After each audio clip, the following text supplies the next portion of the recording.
Spright is insane right now. The addition of Tearlament's Sprind, that's what everyone likes to call this card because it can send Merly. It's not too bad in Spright either. This gets us all the bodies we need to like fully flesh out the board. This deck is now capable of rivaling the strength of boards that people could make in a TCG when Toad was still legal and Elf was legal as well. And keep in mind, we're gonna have Spright, Elf, and Spright Sprind legal for at least the next month, which is a way longer period of time than these two were legal in the TCG together. And yeah, you're gonna see why TCG and OCG banned Elf pretty soon. So Sprind is twofold. One is it can dump a monster, a level 2 monster, which 90% of the time when you make this, you're going to be dumping Angler, and then Angler will summon 2 beavers from deck. So your 2 monsters to go into Sprind turn into Sprind plus 2 more monsters.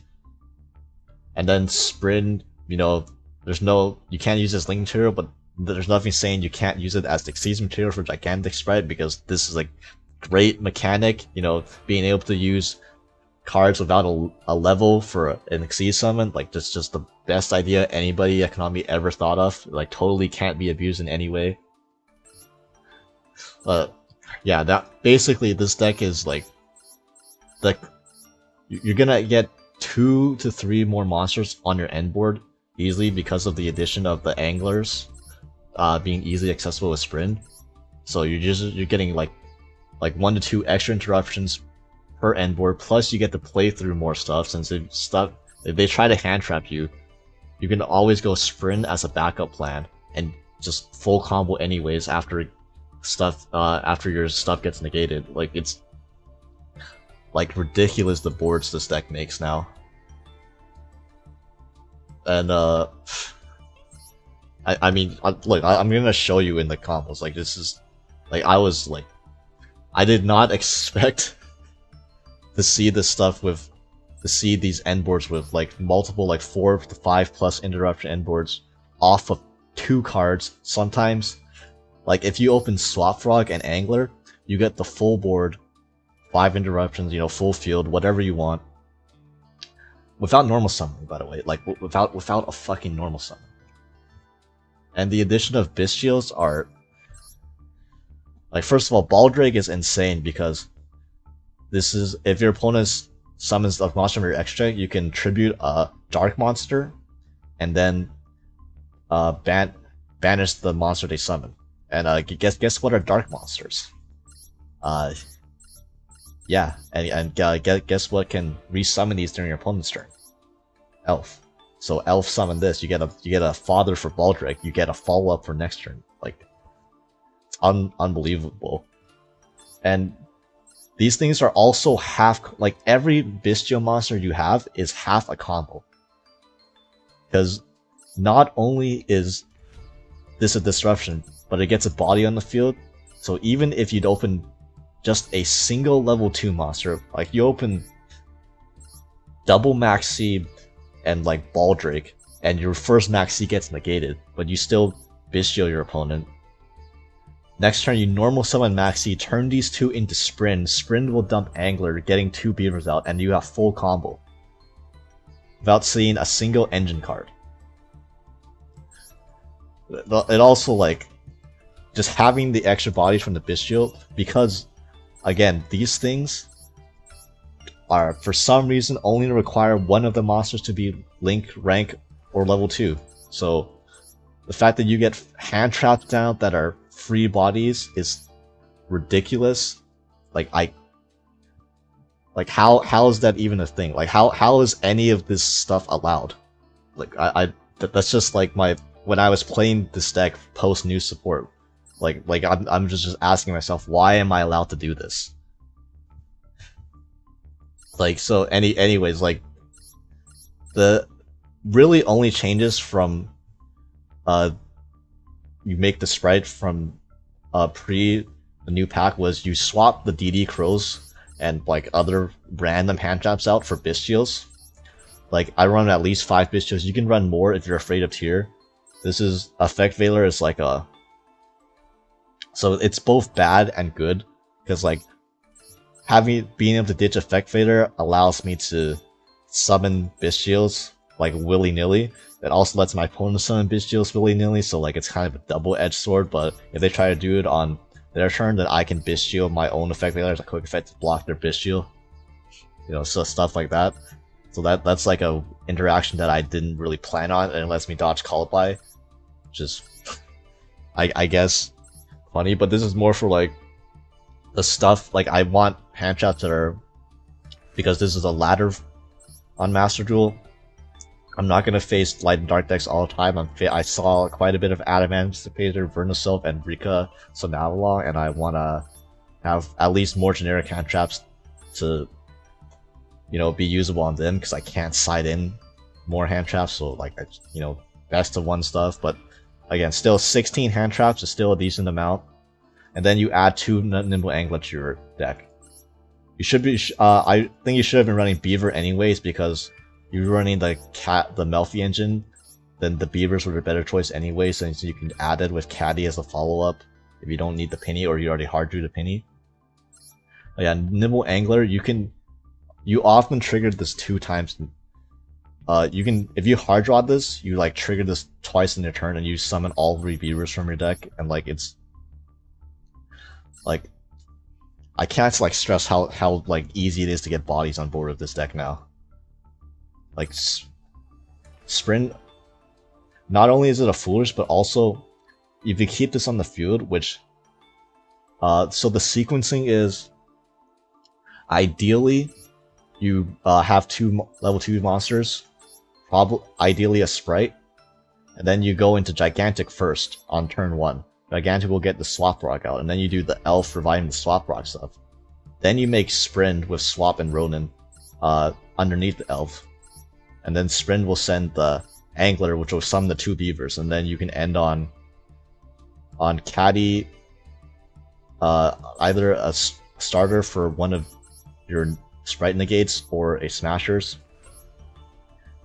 a Melffy of the Forest, and a Caddy, obviously. So you have like full monsters, zones, and you have like interruptions like out the wazoo, and Sprind is a bounce on your opponent's turn if they ever special summon, or you can even trigger it yourself. You can special summon it yourself by like Elf or like a Bistio, and then that can trigger the bounce with Sprind, and you can detach as long as you hit detach from a Xyz monster you control, and you know Melffy of the Forest stays on the field. So if you always have the option to Sprind, detach Melffy of the Forest, bounce a card, and then Melffy of the Forest can also prevent opponent's monsters from attacking, so like they can't even attempt to enter battle phase to run over your board a lot of times, which is like the main thing they'll do. And another thing about this deck is I think this is the deck that's the best at OTK now, because into Maxi particularly, since most decks that are, if they're light and dark base, you just cannot OTK after you get Maxi. Like you cannot push into it, since your opponent will simply draw a Bistio and then just chump block you. And then it's like what can you do? You don't play into the Maxi and you lose. You play into the Maxi, you fail to kill them and you lose. But Spright, because Gigantic is a very balanced card. You know, it's only the 3rd most broken Spright extra deck monster. Basically this reads, if you resolve this effect, your opponent cannot summon Bistios on you. So you summon this early, you can play the Maxi of Gamma Burst and just kill them. You always have bodies for Gamma Burst now. Like, again, Sprind dumping, getting you 3 bodies by itself, and Gamma Burst giving you gives Gamma Burst an extra 4200 damage for like no reason, like for free. And then your opponent can't draw into Bistios anymore, or the best case scenario is you can play in a way where you set up Elf and Gigantic, to where if they have a Bistio in hand, they have to chain it to the Gigantic, otherwise they can't use it for the rest of the turn. Then you can just chain Elf to their Bistio target, and it's like, yeah, this deck fools like toys with your opponent's Bistios monsters, while destroying the, well, being able to utilize the visuals fully on its own. So yeah, I guess I rambled on enough. You're gonna see this deck in action in 1 sec. Okay, to show off what this deck is just capable of doing when you open an all-engine hand like this, like oh my god, or summon blue, special blue, gets impermed. You think the imperm matters at all? No, summon Jet, get Smashers, so we already have starter. Goes for the gigantic sprite first. Gigantic Spright route getting Swap Frog gets you the most bodies on board at the end. So we're gonna summon Swap Frog, dump Ronin Totem, and then Sprite Elf is gonna bring back the Swap Frog, which is gonna dump another Swap Frog. Special Ronin Totem by banishing Swap. These two go into Sprite Sprind. Now since we went to Sprite Sprind after Gigantic, we get to keep Sprite Sprind on board as an interruption, while also sending Silent Angler, Nimble Angler. Nimble Angler will get Beaver, a double Beaver out. Beaver overlay into Melffy of the Forest. Melffy of the Forest, get out Caddy. Ronin Totem Spun, summon itself. Go into IP Masquerena. Starter for Carrot, set 2, end phase, summon Caddy. Okay, so let's count the interruptions here, okay? Caddy, let's go from left to right actually. Sprite Sprind. If a monster is special summoned, you can detach a material from the Caddy we control. This is why Caddy's and why the Melffy engine is neat, because it leaves an Xyz on the field that has material for you to detach your Sprind, and then you can just bounce a monster back to the hand. So that's a bounce, that's one interruption. Then Caddy, when your opponent normal summons her, you can return this to hand, add pain to hand, and then quick synchro at any time into a level 4 synchro. So we can go into Melffy for a bounce, or Herald for a floodgate and Omni negate, so that's 2 interruptions. We have IP. So IP can go into Avermax obviously to protect the Herald that we make off Caddy, but we don't even need to honestly do that because Sprind is a bounce, so that will remove a monster from the field. Melffy of the Forest, when Caddy is returned to hand, will also prevent a monster from attacking, so that's already a bounce and a monster attack prevention, so there's a chance that they can't even muster a monster to be able to attack into our board, in which case the Herald is completely safe, and then you can use Masquerena as into a Unicorn, which is a spin, so that's 3 interruptions. 3 interruptions with this, 3 removals already. We have the Strike Carrot, obviously. We have the Smashers, which is which is now a 4th monster removal, or 4th removal type interruption. And then, you know, this is a Sprite deck. We are running 16 hand traps. So obviously the last cards in our hand that aren't engine are going to be hand traps as disruption. So 1, 2, 3, 4, 5, 6 interruptions with the Sprite is capable of making now. And you might be saying, well, this board is super polyable, right? I mean, kind of. You can only super poly two of my monsters away, and that only really gets rid of 1 disruption. You can remove Elf and Sprind, then you'd have to deal with these 5 interruptions right here. Still, you could super poly away. If you don't super poly away the Elf, then whatever you super poly away, I can just literally just summon it back with Elf. Like if you super poly away the Sprind and Carrot, I can summon back Sprind or Carrot, I can summon back the IP, I can even summon back the Caddy. So, like, Super Poly does not deal with even half of this board. And if you want to use 2 Super Polys and get 4 cards out of your hand, and I still have disruptions left, like, it's...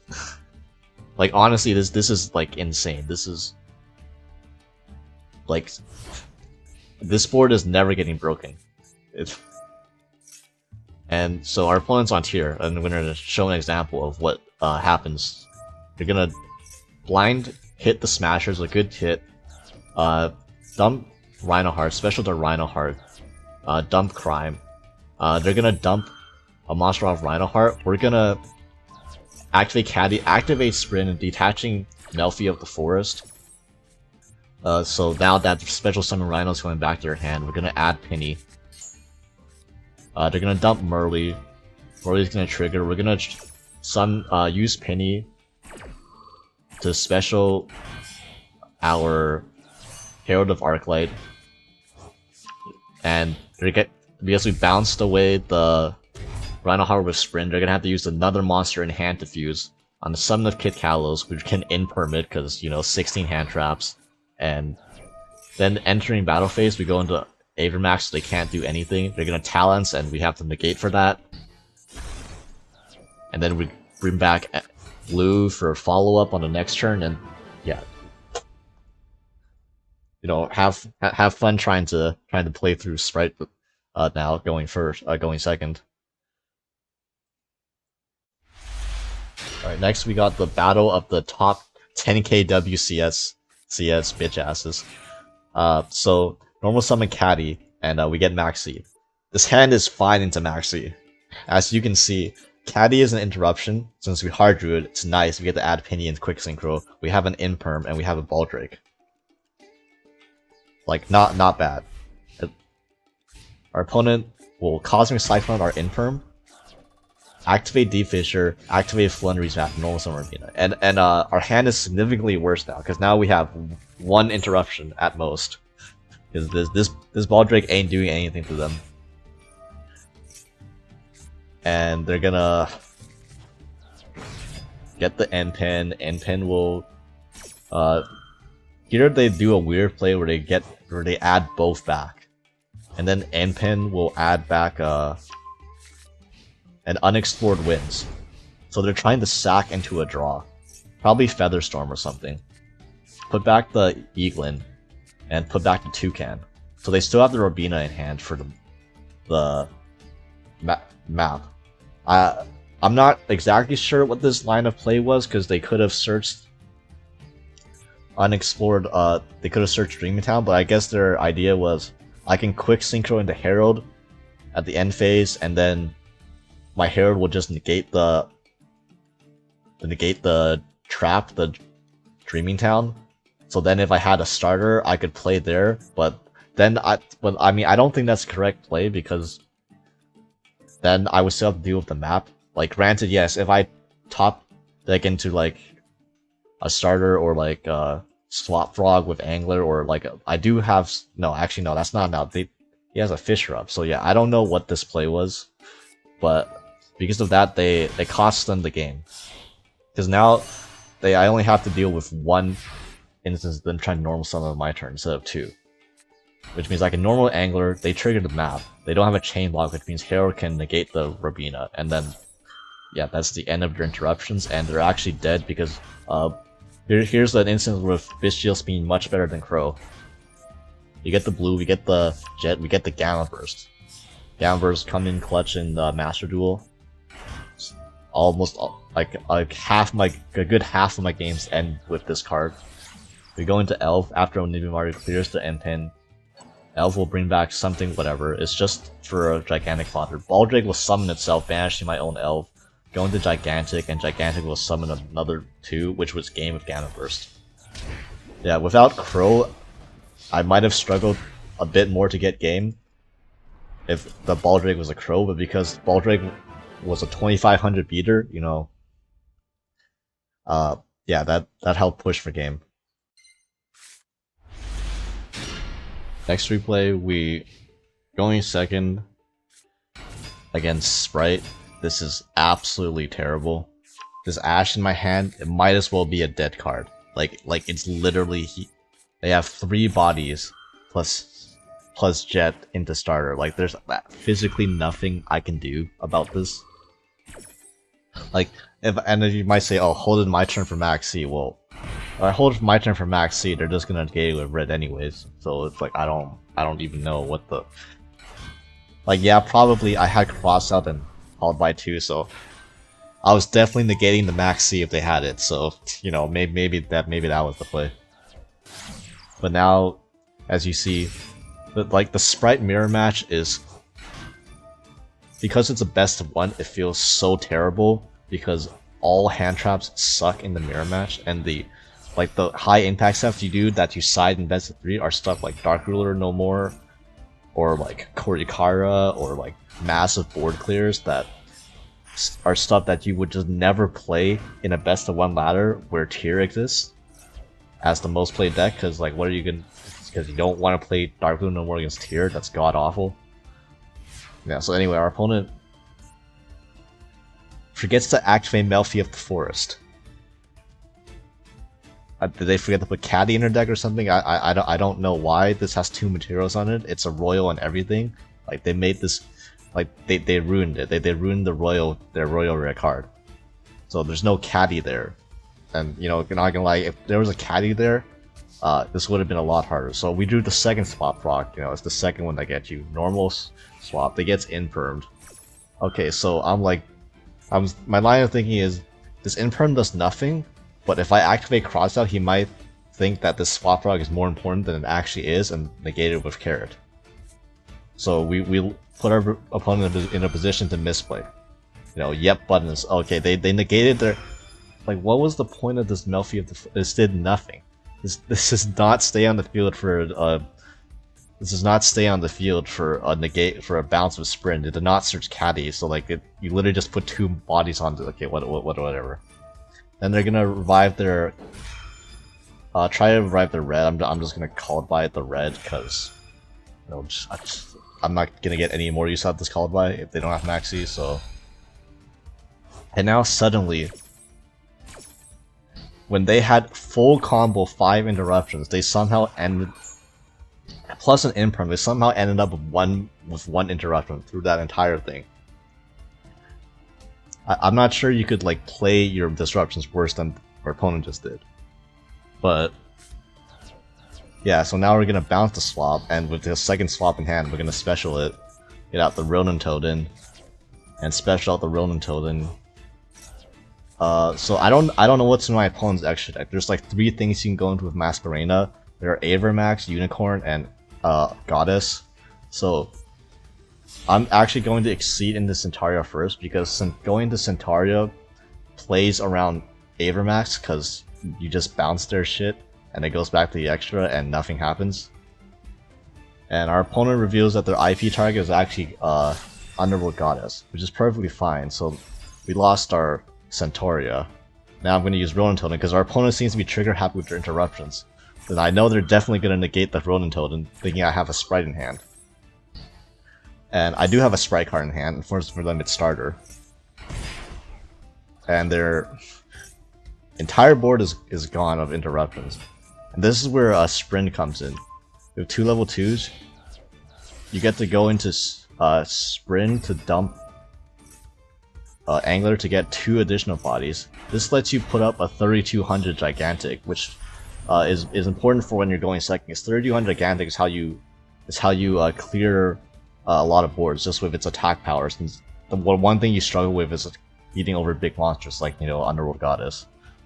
But with Sprint it's easy. You get to get a Gigantic right, and then you get to summon out your Giganticon when you go from there. So yeah, you're gonna go into Elf, probably go into like, you know, Nibimar, run over both their monsters. Main phase 2, going to Caddy, or going to Elf, bring back something, revive Ronin, go into Caddy, go into Melffy the Force, set up Caddy, set Smashers that are 1 card, and win the game that way.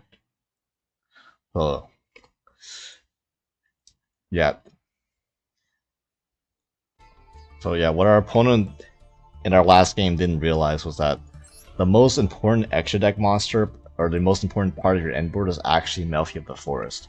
This in itself enables 3 interruptions. One is obviously the Caddy you add to the quick synchro. The second one is when you bounce Caddy back, this stops something from attacking and will negate their effects. Obviously, it does not work on ignition effects, like, you know, Alibur and Rhinoheart and stuff. But if they have like an ignition effect that they have to use, like that they can't use as like a quick effect or a trigger on summon, then you can simply negate it with Melffy of the Forest, and then that's an actual like an other. It's like you're Fiendish chaining them for free. And having Melffy on the Forest on the field enables the Sprind bounce, because Sprind has to detach from a Xyz monster you control, and Melffy of the Forest, after adding Caddy, will still have a material on it. So yeah, our opponent, like, definitely, like, they threw away 3 interruptions but simply by just not activating Melffy of the Forest. And this is basically the way I've been playing Spright, the combo I've been working up. It's been pretty, I mean, obviously it's good. I don't think I've lost a game where I've resolved the combo. I haven't experimented with double cross yet or stuff like that, because like, it's weird in the best of one, because I don't want to like play this over Smashers, because Smashers has utility going first and second, whereas double cross is useless if you go second. And Salmon Burst is the same way. Like, Gamma Burst is actually a very good complement to your end board, because how most people threaten your end board is by just summoning any old monster and then threatening you, trying to bail on the gates by entering battle phase. And if they enter battle phase, try to attack over your elf, and you damage step Gamma Burst them, and it's like, wow, dude, they wasted the battle phase and they wasted a monster for nothing. And now you don't even have to go into Avermax because they don't have a battle phase to attack over your stuff. So it's like Gamma Burst has been like surprisingly good as an interruption to your board. And yeah, I'm sure double cross is crazy, and there's going to be more crazy setups when when Elf gets banned.